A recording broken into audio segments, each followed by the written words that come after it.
Herzlich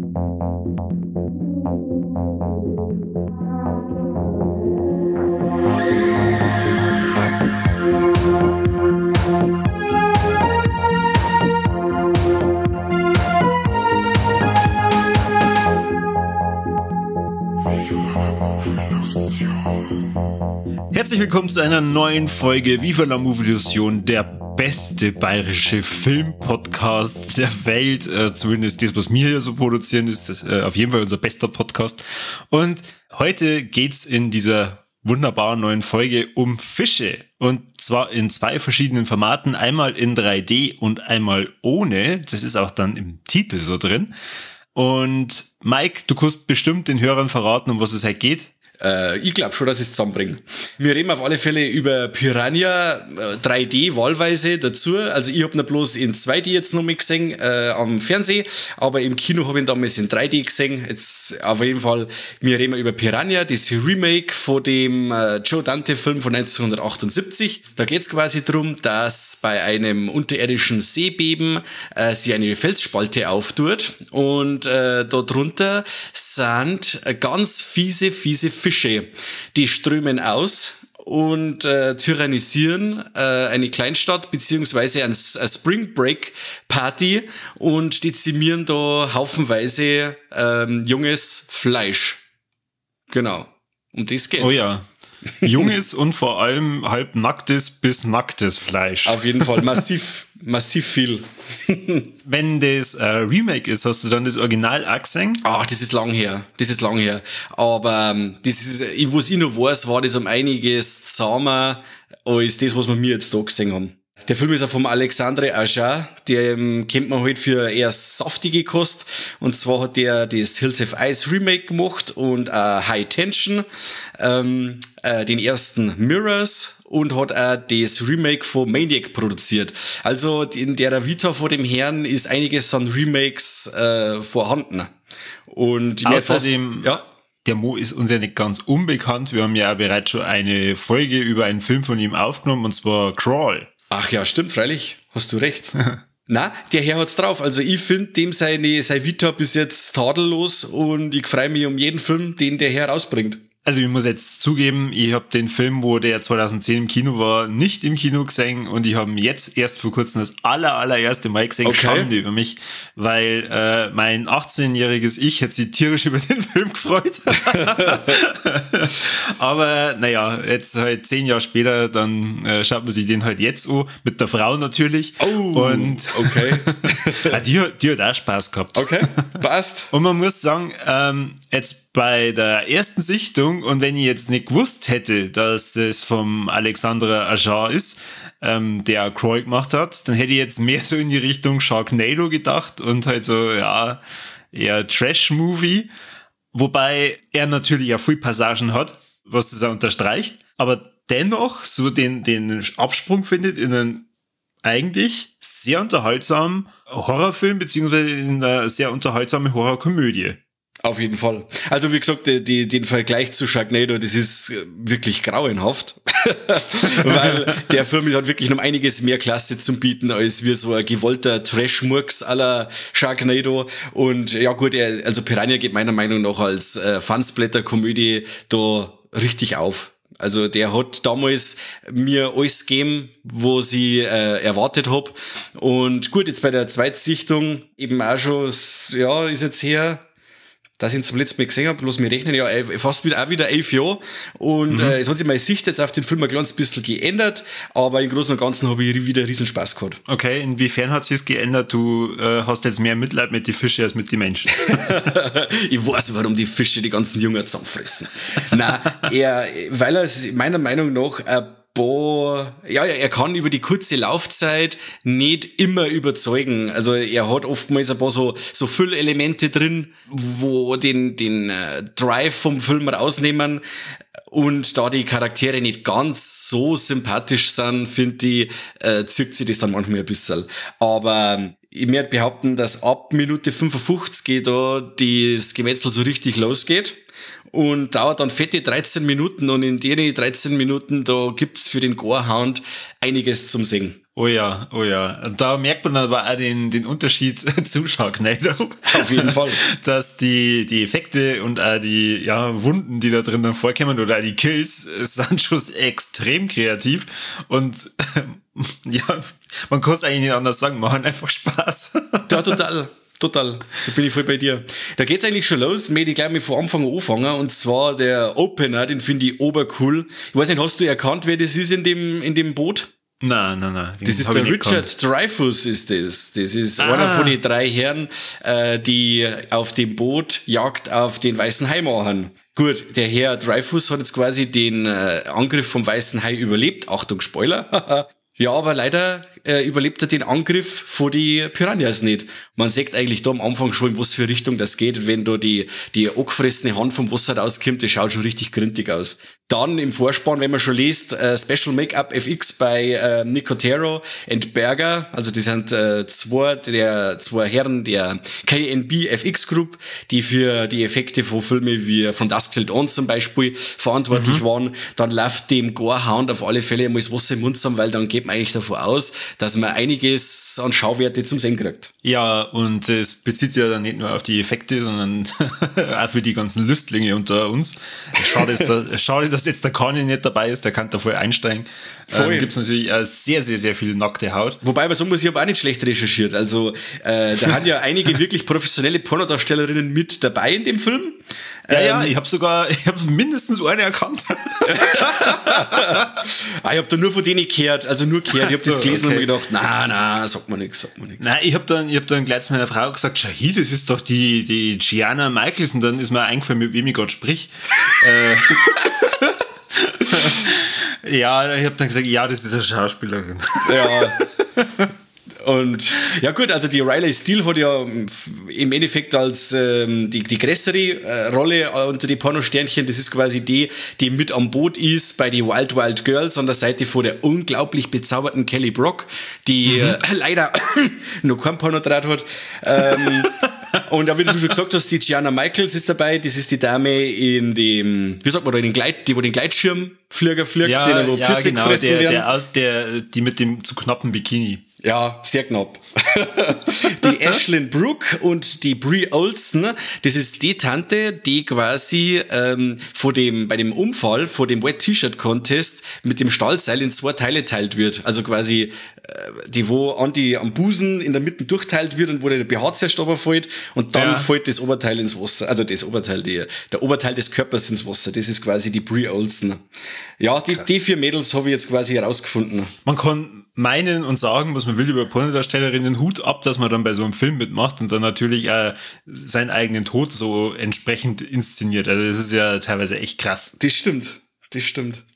Ja, und das so die machen einen Job auch gut. Also gut, recht viel Sprechrollen haben sie in dem Fall nicht, aber sie können körperlich überzeugen. Also Oscar preisverdächtig fast, ja. Ja, wir behaupten, in dem Film hat keiner einen Oscar verdient, außer Special Effects Team, aber okay. Und die Kelly Brock quasi, die in Anführungszeichen Anführerin der Wild Wild Girls ist, die ist unglaublich bezaubernd. Ich weiß nicht, wie es dir geht, aber ich habe die damals im Kino gesehen und mir gedacht, was, wow, wer ist denn das?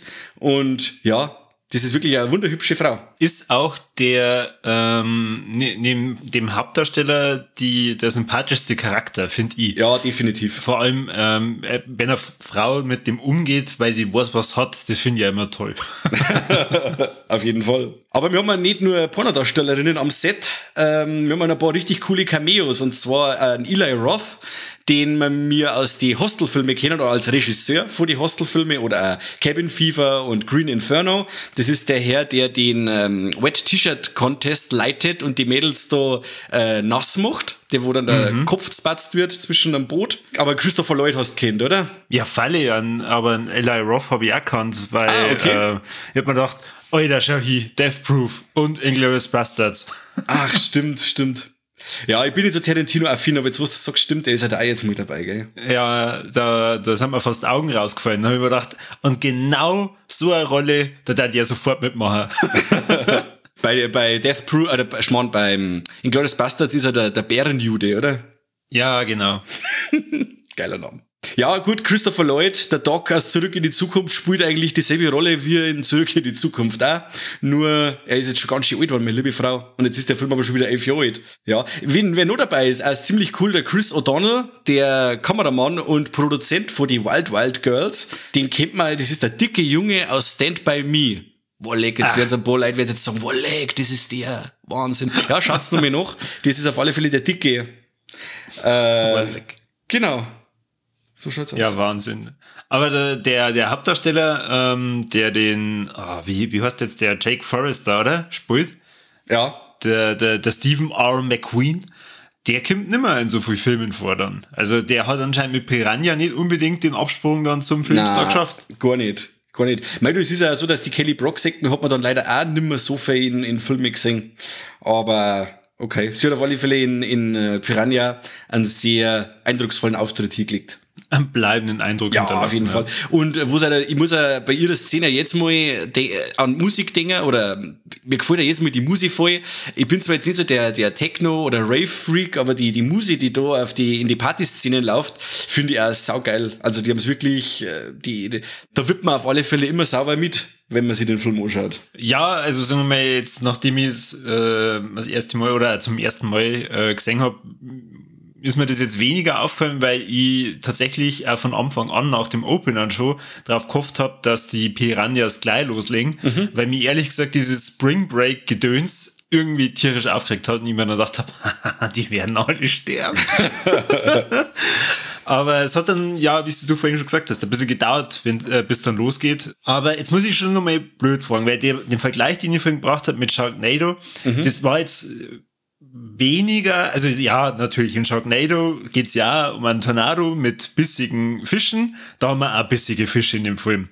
Sondern da, wo ich mir halt dann gleich beim Opener gedacht habe, wenn diese Wasserspielradio da kommt, das Fischerboot dann herunterzieht oder runterziehen möchte, der Effekt hat jetzt nicht so geil ausgeschaut. Da frage ich mich halt dann, war das ja vielleicht im Kino, wenn man es dann in 3D gesehen hat, deutlich besser. Also kann ich mir halt dann bei Full-Szenen noch vorstellen, wo ich mir dann denke, okay, das war in 3D bestimmt richtig, richtig geil. Du, das kann schon sein. Wie gesagt, das ist so lang her, aber ich habe mir da auf meinem Zettel annotiert, also dass das CGI oft ziemlich mies ist. Also allgemein, es sind bestimmte Szenen auch dabei, wo sie mal einen Piranha rausziehen, weil er an einer zerfleischten Leiche droh hängt, und dann sieht man zappelnd am Boot, wo du dann oft sagst, um Himmels Willen, schrecklich. Aber es kann wirklich sein, dass die Szenen dann in 3D besser wirken, als wir das, was ich da in 2D sehe.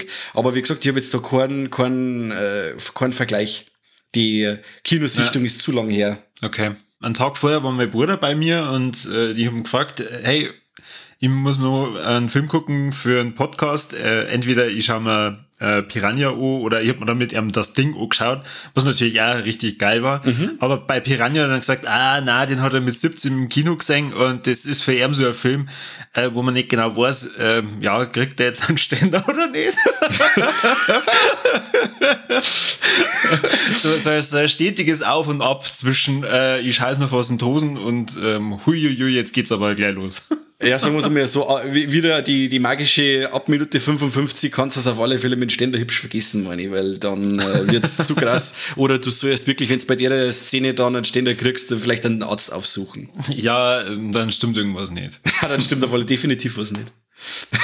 Also man merkt auf jeden Fall, jeder, der in dem Film mitspielt oder wahrscheinlich auch daran beteiligt war, hat da total viel Spaß dran und dadurch, weiß ich nicht, ist das auch gar nicht so trashig, weil ich kann mir schon vorstellen, dass man zu dem Zeitpunkt, wo man den auch veröffentlicht hat, gar nicht so richtig damit gerechnet hat, dass der Film so gut angenommen wird. Aber wenn man jetzt mal bei der IMDb oder bei Letterboxd guckt, also für das, was der Film vom Titel her schon verspricht, ist er sehr gut bewertet, in meinen Augen. Auf jeden Fall. Na, und er zündet ja auch, also wirklich, der hat Humor und das Splatter ist super und als so ein Partyfilm ist der ideal.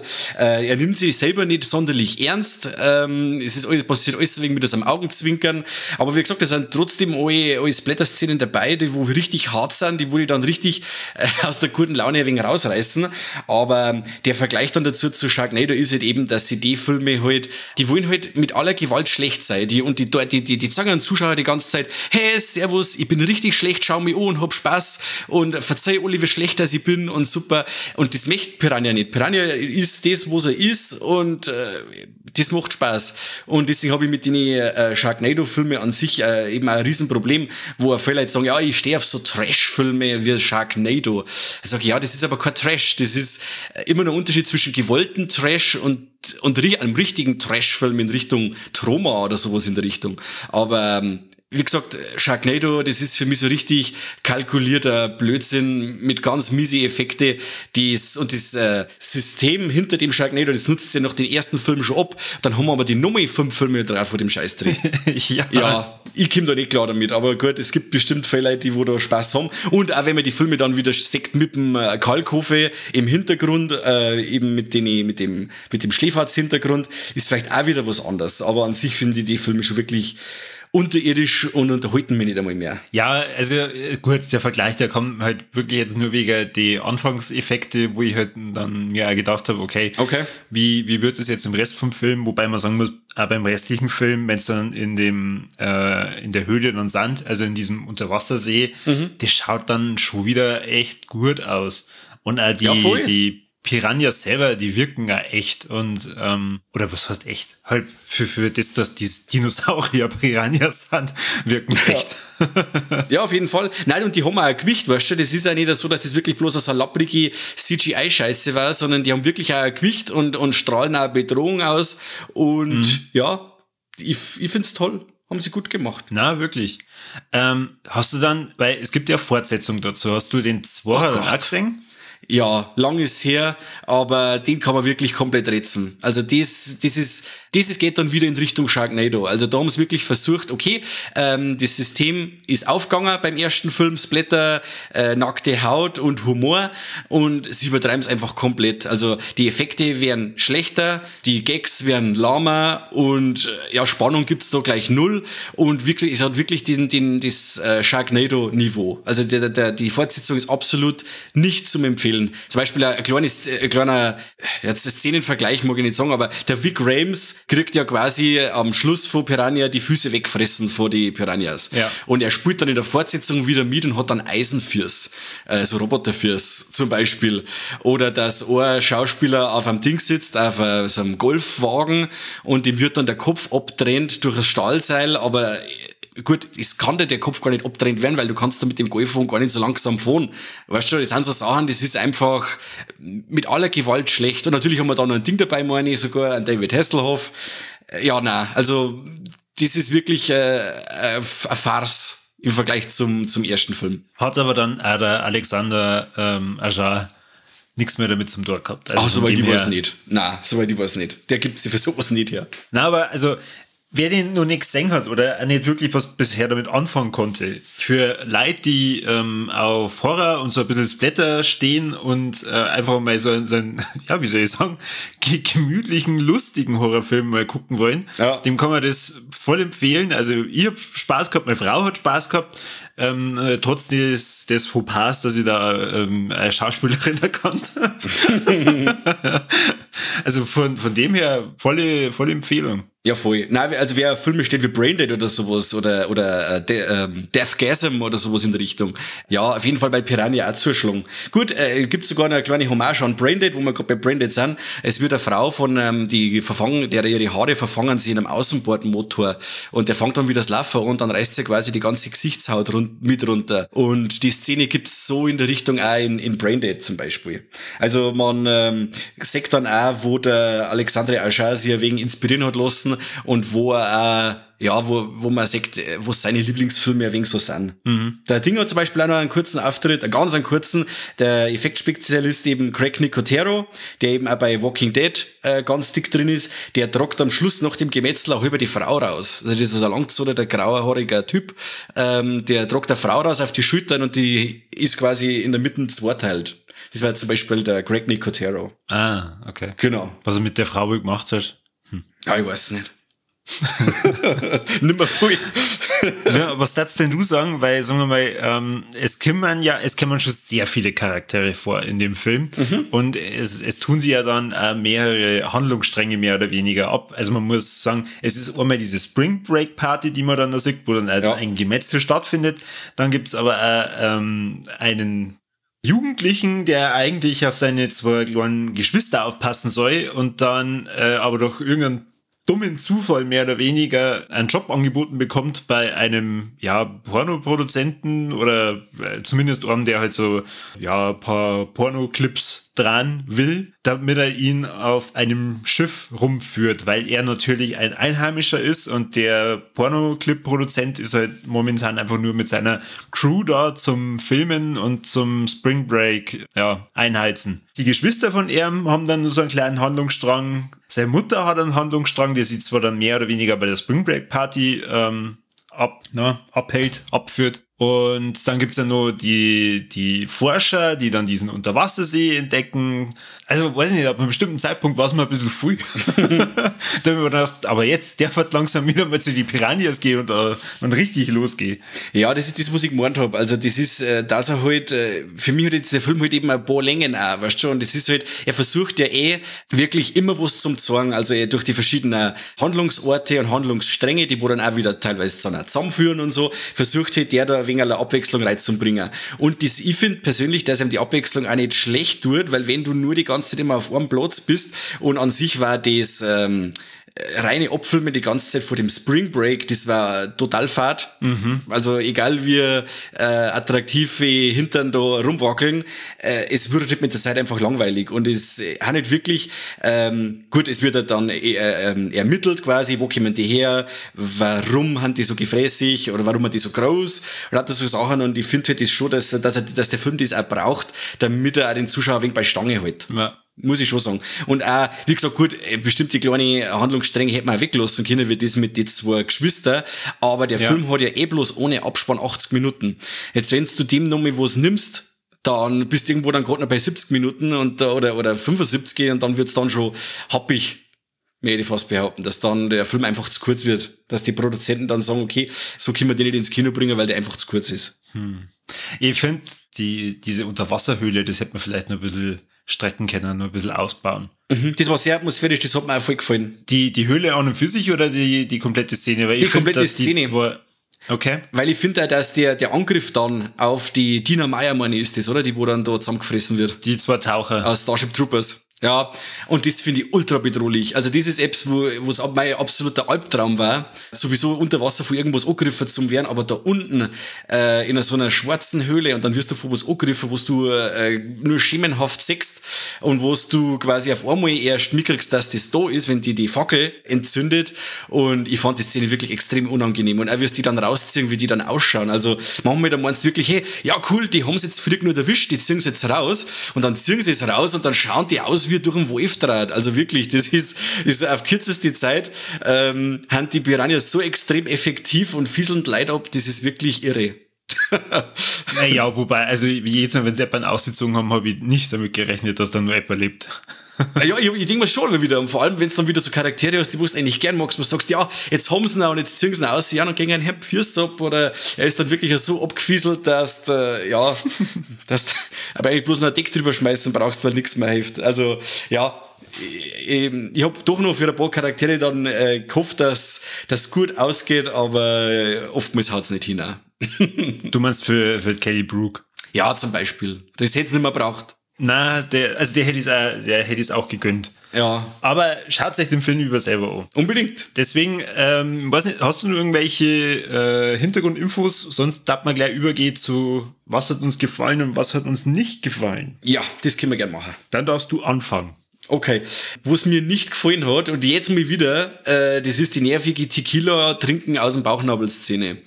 Die finde ich so dermaßen nervig und die nimmt dem Film auch dermaßen an Geschwindigkeit. Also das, was da eben da am Boot passiert, das zieht sich für mich zu lang. Also da ist wirklich einmal so eine Phase im Film, da ziehen sie mir die Handbremse zu stark an. Und dann eben ist auch noch so ein Krampf wie das Tequila aus dem Bauch noch dringen. Da wirst du nicht einmal prall. Weißt du, was merkst du aus dem Bauch noch rausdringen? Da müsst du dich beim Typen aussaufen, der 200 Kilo hat und am Bauchnobel, der wo 10 Zentimeter tief ist, dann da die vielleicht prall werden. Aber so von einem Bauchnobel von einer Tante, die wo 30 Kilo hat, na gut, sagen wir 60, haut nicht hin. Gut, das ist die Szene, oder das, was mir am meisten also aufregt. wenn dir das nicht gefällt, dann mache ich das für dich.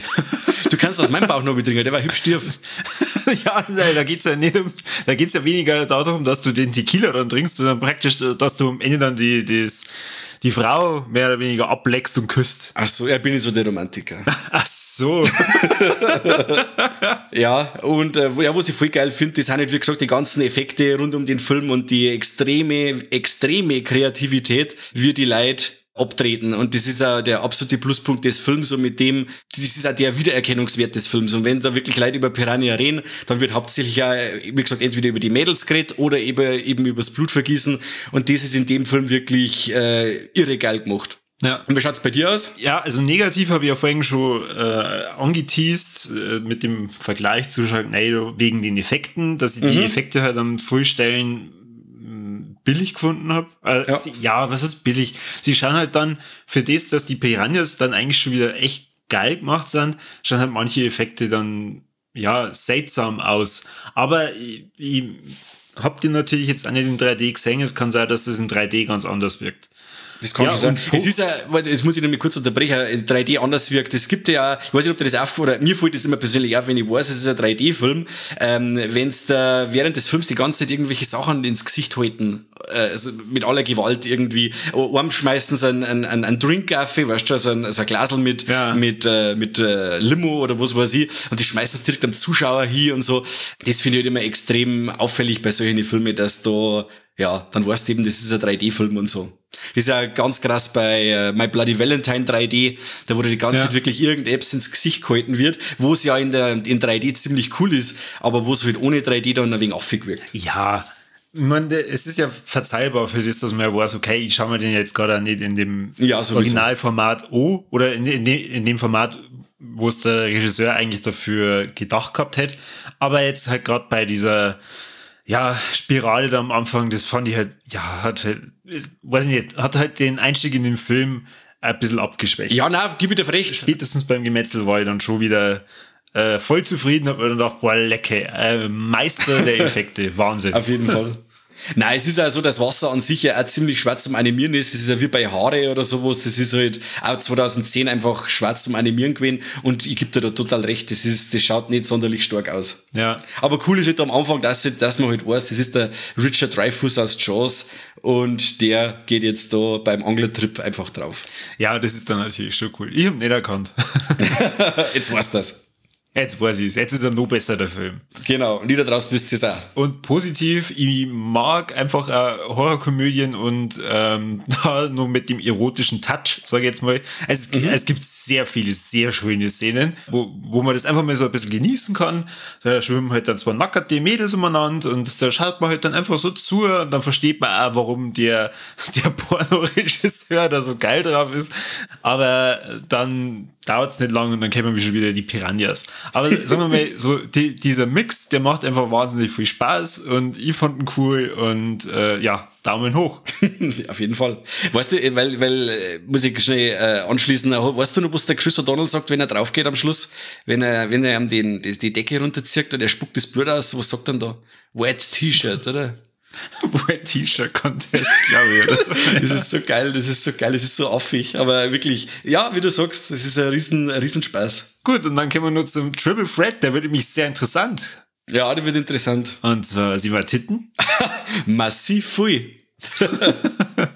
Man weiß gar nicht, in welcher Szene keine vorkommen. Ja, das hat auf jeden Fall weniger. Dann sieht man Trompeten. Ja, aber das ist richtig krass kreislich. Sie haben meinen Schwanz gefressen. Ich wollte jetzt gerade sagen, wir spoilern mal lieber die Hörer nicht, damit sie sich den Film trotzdem anschauen. Ja, die schauen, nachdem was wir jetzt alles erzählt haben, schauen das ihn sowieso. Und das ist also ein Film, der wo ja auch funktioniert, wenn man ein paar Sachen weiß. Das ist ja bei dem wohl irgendwas anderes. Ja, das stimmt. Und sterben Tiere? Ja, massiv viel. Ja, also der hat alles. Das ist ein Film, da kannst du sagen, okay, Viva la Movilusion hat gesagt, der hat den kompletten Triple Threat. Das ist ein Film, der hat alles zu bieten. Schaut's euch an und habt Spaß. Und vor allem bei dem Tiere sterben, es sterben nicht die falschen Tiere. Also Hunde oder sowas sterben nicht. Nein, gar nicht. Gar nicht. Nein, da sterben schon die richtigen.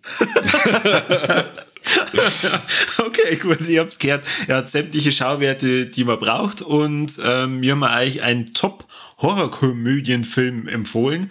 Jetzt bleibt euch eigentlich nur noch den Podcast fertig hören, teilen, liken, abonnieren, kommentieren, Steady-Pakete abschließen, Rezessionen schreiben, Glocke drücken, Gott. Schaut's bei Letterboxd vorbei. Genau, richtig. Dann könnt's da auch noch mal vielleicht in schriftlicher Form nachlesen, was wir von dem Film halten, oder mindestens die Sterne nochmal sein.